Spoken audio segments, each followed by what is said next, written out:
Hi friends, ఈ charging scooter వచ్చేసినప్పటికి మనకి మీటర్లో reading అనేది రావట్లేదు అనమాట. సో ఇక్కడ ఒకసారి చూడండి, మీటర్ అనేది పర్ఫెక్ట్గా అయితే ఆన్ అవుతుంది. అండ్ అదేవిధంగా ఎక్సలేటర్ అయితే ఇచ్చాను చూడండి. సో ఎక్సలేటర్ ఇచ్చిన మోటార్ అయితే తిరుగుతుంది, కానీ మీటర్లో వచ్చేసినప్పుడు రీడింగ్ అయితే రావట్లేదు అనమాట. 0 అయితే చూపిస్తుంది. సో దీని ఫాల్ట్ ఏంటంటే కనుక ఎక్కడైనా సరే వైర్ అయితే కట్ అయిపోయి ఉండాలి. ఆ వైర్ ఏది ఎక్కడ కట్ అయిపోయింది అన్నది మీకు తెలుసుకోవాలంటే ఫస్ట్ ఆఫ్ ఆల్ మీటర్ అయితే ఓపెన్ చేసుకోండి. చాలా ఈజీగా అయితే తెలుసుకోవచ్చు అనమాట మీరు అలాగా. సో ఒక్కసారి చూడండి ఇక్కడ. ఓకే, మీటర్ అయితే ఓపెన్ చేశాను కదా. మీటర్ ఓపెన్ చేశాక ఈ ప్లేస్లో మీకు ఏ వైర్ అయితే కనబడుతుందో, అంటే ఇక్కడ చూడండి ఈ ఉల్ఫ్ కలర్ వైర్ ఉంది కదా. సో ఈ వైరు అన్నది రీడింగ్కి సంబంధించిన వైర్ అనమాట. ఓకే, ఈ వైరు మనం ఈ సెట్లో అయితే చూసుకోండి. ఓకే, ఇంకా మీటర్కి వచ్చిన ప్లగ్ ఇది. ఇందులోన ఈ కలర్ వైర్ అనమాట, ఇంక ఈ వైరు.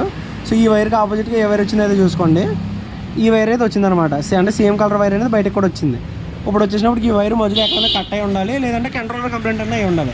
ఫస్ట్ ఆఫ్ ఆల్ వచ్చేసి ఈ వైర్ అనేది అసలు కట్ అయిందా లేదనేది చెక్ చేసుకుందాం. సో ఇక్కడ కంట్రోలర్ దగ్గరికి వచ్చి చూసినట్టయితే కనుక దాని వైర్ అయితే ఇదన్నమాట. ఓకే, అండ్ అదేవిధంగా ఇక్కడ చూడండి. సో ఇది వైర్ అనేది కట్ అయిపోయి ఉన్నదనమాట.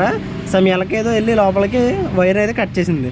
ఓకే, మనం అయితే ఈ 2 వైర్లు అనేది ఫిక్స్ చేస్తే మీకు మీటర్ అనేది పర్ఫెక్ట్గా రీడింగ్ అయితే వస్తుంది. ఓకే, సో వీడియో నచ్చితే కనుక లైక్ చేయండి, షేర్ చేయండి.